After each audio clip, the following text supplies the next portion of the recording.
जिन tax payers ने new tax regime में filing की थी और उनकी कोई स्पेशल रेट की इनकम थी, उन्हें 87 ए का रिबेट नहीं दिया गया था।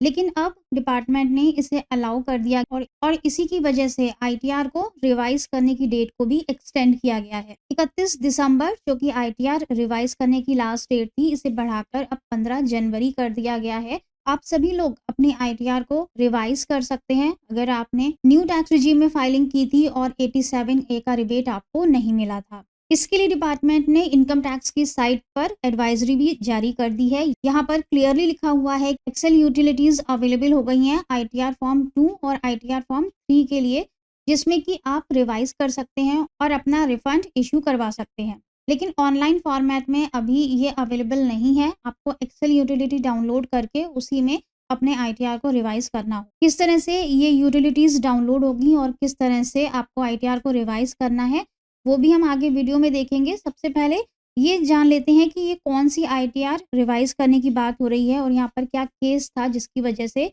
ये डेट्स एक्सटेंड की गई हैं। तो जैसा कि हम जानते हैं कि हमारे पास 2 टैक्स रिजीम्स हैं, एक है ओल्ड टैक्स रिजीम और एक है new tax regime. Old tax regime में हमें 5 लाख रुपए तक की इनकम पर रिबेट मिलता है जो कि है 12,500 रुपए तक, और न्यू टैक्स रिजीम में हमें 7 लाख रुपए तक की इनकम पर रिबेट मिलता है जो कि है 25,000 रुपए। अब अगर आप ओल्ड टैक्स रिजीम में फाइलिंग करते हैं तो यहाँ पर जो आपको रिबेट मिलता है 5 लाख रुपए तक की इनकम पर, उसमें आपकी सभी तरह की इनकम्स इंक्लूड होती हैं, चाहे वो आपकी स्लैब रेट वाली इनकम्स हो जैसे कि सैलरी है, रेंटल इनकम है, या फिर आपकी स्पेशल रेट्स की इनकम हो जैसे कि शॉर्ट टर्म कैपिटल गेन है, क्रिप्टो है, विनिंग्स हैं। तो किसी भी तरह की आपकी इनकम हो, वो सारी इस 5 लाख की लिमिट के अंदर इंक्लूड हो जाती हैं। सब कुछ मिलाकर अगर आपकी 5 लाख रुपए तक इनकम आती है, तो उस पर आपको ओल्ड टैक्स रिजीम में कोई भी टैक्स नहीं देना होता है। अब दूसरी तरफ हम बात करते हैं न्यू टैक्स रिजीम की।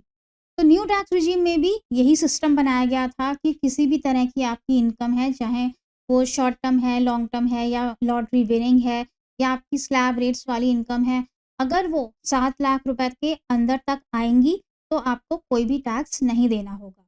लेकिन सडनली 5 जुलाई 2024 को इनकम टैक्स पोर्टल पर चेंज कर दिया गया और इसके लिए इनकम टैक्स ने ना ही कोई एडवाइजरी जारी की, ना ही कोई सर्कुलर आया और ना ही कोई नोटिफिकेशन आया। पोर्टल पर क्या चेंज किया गया कि जो भी आपकी स्लैब रेट्स वाली इनकम होती हैं, जैसे कि सैलरी इनकम है, रेंटल इनकम है, इनकम फ्रॉम अदर सोर्सेज है, ये सारी इनकम आपकी 7 लाख रुपए की लिमिट के अंदर इंक्लूड होंगी। और अगर इसके अलावा आपकी कोई ऐसी इनकम है जिस पर कि स्पेशल रेट्स लगते हैं, जैसे कि ऑनलाइन गेमिंग 30% लगता है, शॉर्ट टर्म 111A है जिस पर कि 15% लगता है, लॉटरी विनिंग्स हैं, क्रिप्टो हैं 30% वाले, अगर कोई स्पेशल इनकम है आपकी, तो वो इस 7 लाख के अंदर इंक्लूड नहीं होंगी और उस पर जो भी टैक्स अलग से बन रहा है 30% का या शॉर्ट टर्म पर 15% का, तो उस पर आपको अलग से वो 30% या 15% का टैक्स देना पड़ेगा। अब जिन लोगों ने 5 जुलाई के बाद अपनी आईटीआर को फाइल किया, तो उन लोगों ने तो ये टैक्स दिया ही। जिन लोगों ने 5 जुलाई के पहले आईटीआर को फाइल कर दिया था, उन सभी लोगों को जब इंटीमेशन आया 143(1) का, तो उसमें डिमांड का नोटिस लगा के उनसे टैक्स की वसूली कर ली गई। तो अब इस केस में कौन से लोग अपना आईटीआर रिवाइज करेंगे? मान लेते हैं कि आपकी सिर्फ ऑनलाइन गेमिंग से कोई इनकम है, या लॉटरी विनिंग है, या सिर्फ क्रिप्टो है, और वो 7 लाख रुपए तक के अंदर आती है, तो जाहिर सी बात है जब आपने अपना आईटीआर फाइल किया होगा तो आपको कोई भी रिबेट नहीं मिला होगा, क्योंकि ये स्पेशल एड्स की इनकम है। लेकिन अब आप अपनी आईटीआर को रिवाइज कर सकते हैं। 15 जनवरी तक का टाइम है आपके पास। अपनी आईटीआर आप रिवाइज करेंगे तो आपका जो रिबेट अंडर सेक्शन 87A का कॉलम है वो हाईलाइट होगा और आपको 25,000 रुपए तक का रिबेट मिल जाएगा।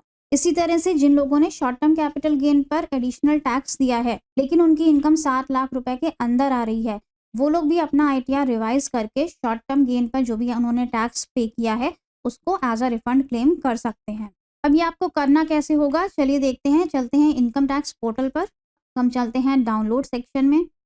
यहाँ पर रहेगा असेसमेंट ईयर 24-25, क्योंकि हम फाइनेंशियल ईयर 23-24 के लिए फाइलिंग कर रहे हैं। यहाँ पर हमें कॉमन ऑफलाइन यूटिलिटीज़ मिलती हैं। इसमें आपको आईटीआर 1, 2, 3 सभी तरह की यूटिलिटीज़ मिल जाएंगी। अब यहाँ से हम ये एक्सेल यूटिलिटी डाउनलोड करेंगे। क्लिक करेंगे तो ये आपकी डाउनलोड सेक्शन में जाके सेव हो जाएगी। इसकी एक्सेल यूटिलिटी को हम ओपन करते हैं। इनेबल एडिटिंग पे पहले क्लिक करेंगे तो यहाँ पर हम एडिट कर सकते हैं। अब हमें पार्ट ए जनरल पर आना है। यहाँ पे साइड में स्क्रॉल करेंगे तो यहाँ पर हमें एक ऑप्शन मिलेगा import prefill data. Import prefill पर क्लिक करके आप अपना काफ़ी सारा पर्सनल डेटा और काफ़ी सारी फिगर्स, टीडीएस की फिगर्स यहाँ पर प्रीफिल्ड कर सकते हैं। इस डेटा को कैसे प्रीफिल करना है अभी बाद में हम आपको बताएंगे। सबसे पहले हम यहाँ एक्सेल यूटिलिटी में देख लेते हैं कि हमको किस तरह से इसको फिलअप करना है। तो पार्ट ए आपका पूरा ये पर्सनल इन्फॉर्मेशन का पार्ट है जो कि आपका प्रीफिल हो जाएगा। इसके बाद शेड्यूल एस पर आएंगे तो ये हमारा सैलरी का शेड्यूल है। आपको इसमें सारे कॉलम्स वैसे ही फिलअप करने हैं जिस तरह से हम ऑनलाइन में फिल करते हैं या जैसे आपने अपनी ओरिजिनल आईटीआर में फिल किए होंगे, वो सारी फिगर्स आपको वैसे ही यहाँ पर फिल कर देनी है। अब क्योंकि ये रिवाइज आईटीआर है, अगर आप कोई चेंजेस करना चाहते हैं तो वो भी आप कर सकते हैं। कैपिटल गेन का शेड्यूल है, यहाँ पर भी आप कैपिटल गेन की फिगर्स ले लेंगे जो भी आपने शॉर्ट टर्म या लॉन्ग टर्म अपने ओरिजिनल आईटीआर में क्लेम किए थे। वीडीए यानी कि क्रिप्टो का शेड्यूल है। इसके बाद अदर सोर्सेज हैं जिसमें हम डिविडेंड, बैंक इंटरेस्ट, ये सारे शेड्यूल्स हमें सेम वैसे ही फिल कर लेने हैं जैसे हमने अपनी ओरिजिनल आईटीआर में फिल किया था। इसके बाद जो बेसिक चेंज होगा जहाँ से हमें रिबेट अलाउड होगा वो चेंज हमें यहाँ पार्ट बी में मिलेगा।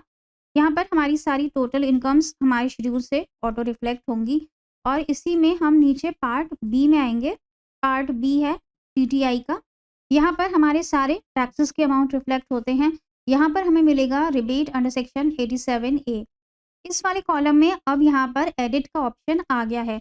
यहाँ पर ऑटो रिफ्लेक्ट नहीं होगा लेकिन आप इसे एडिट करके चेंज कर सकते हैं। न्यू टैक्स रिजीम में अगर 7 लाख रुपए तक आपकी इनकम आ रही है तो आप 25,000 रुपए का रिबेट यहाँ पे क्लेम कर सकते हैं और उसी के अकॉर्डिंग आपका रिफंड भी आ जाएगा। तो वो सभी टैक्स पेयर्स जिन्होंने न्यू टैक्स रिजीम में फाइलिंग की है और जिनकी स्पेशल रेट की कोई इनकम है वो अपनी आईटीआर को रिवाइज कर सकते हैं 15 जनवरी तक। लेकिन जिनके पास डिमांड का नोटिस आया था और उन्होंने डिमांड पे कर दी है उनके लिए अभी इनकम टैक्स की तरफ से कोई भी एडवाइजरी जारी नहीं की गई है कि उनकी डिमांड को किस तरह से वापस किया जाएगा जो वो ऑलरेडी पे कर चुके हैं। फिलहाल तो जिन लोगों ने डिमांड पे नहीं की है वो लोग अपना आईटीआर रिवाइज कर सकते हैं या फिर जिनकी स्पेशल रेट की इनकम थी वो लोग अपना आईटीआर रिवाइज कर सकते हैं और रिफंड क्लेम कर सकते हैं। आईटीआर रिवाइज करने के लिए अगर आप हमारी प्रोफेशनल सर्विसेज चाहते हैं तो हमें व्हाट्सअप नंबर पर मैसेज कर सकते हैं या कोई भी अगर आपको हेल्प चाहिए है तो आप हमसे कमेंट सेक्शन में।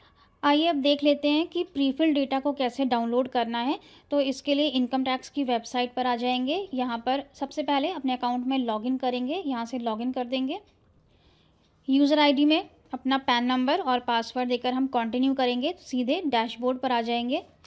अब हमें यहाँ ई फाइल में जाना है, यहाँ पर इनकम टैक्स रिटर्न्स और यहाँ पर हमें 5th ऑप्शन मिलेगा डाउनलोड प्रीफिल डेटा। यहाँ पर असेसमेंट ईयर सेलेक्ट करेंगे जो कि होगा 24-25। यहाँ पे हमें डाउनलोड का ऑप्शन मिलेगा। डाउनलोड पर क्लिक करते ही जेसन फॉर्मेट में हमारा प्रीफिल डेटा डाउनलोड हो जाएगा। अब जब हम अपनी एक्सेल शीट पर आएंगे तो यहाँ पर जो हमारा पार्ट ए था जनरल इन्फॉर्मेशन का, यहाँ पर हमें जो ऑप्शन दिख रहा था इंपोर्ट प्रीफिल का, यहाँ पर हम क्लिक करेंगे। इसके बाद डाउनलोड सेक्शन में जाएंगे। यहाँ पर सबसे ऊपर जो हमारी फ़ाइल डाउनलोड होकर आई है उसी को क्लिक करके यहाँ पर हम इंपोर्ट कर लेंगे तो हमारा काफ़ी सारा डेटा यहाँ पर इंपोर्ट हो जाएगा, जैसे कि हमारी पर्सनल इन्फॉर्मेशंस हैं, टीडीएस की फ़िगर्स हैं, सैलरी की फ़िगर्स है या फिर जो भी इन्फॉर्मेशन आपके एआईएस में आ रही है, आपका बैंक इंटरेस्ट, डिविडेंड, वो सब यहाँ पर आपका प्रीफिल्ड हो जाएगा। तो काफ़ी सारी मेहनत आपकी यहाँ पर सेव हो जाएगी। जब हमारा आईटीआर पूरा कंप्लीट हो जाएगा हम सारे शेड्यूल्स फिलअप कर लेंगे। इसके बाद हमें इस एक्सेल फाइल की एक जेसन फाइल बनानी है। उसको बनाने के लिए यहीं पर हमें ये ऑप्शन मिल रहा है जनरेट जेसन का। यहाँ से हम क्लिक करके जेसन फाइल बना लेंगे इस एक्सेल शीट की और इस जेसन फाइल को हमें इंपोर्ट करना होगा इनकम टैक्स की साइट पर। कैसे करेंगे तो वापस चलते हैं अपने लॉगिन पर।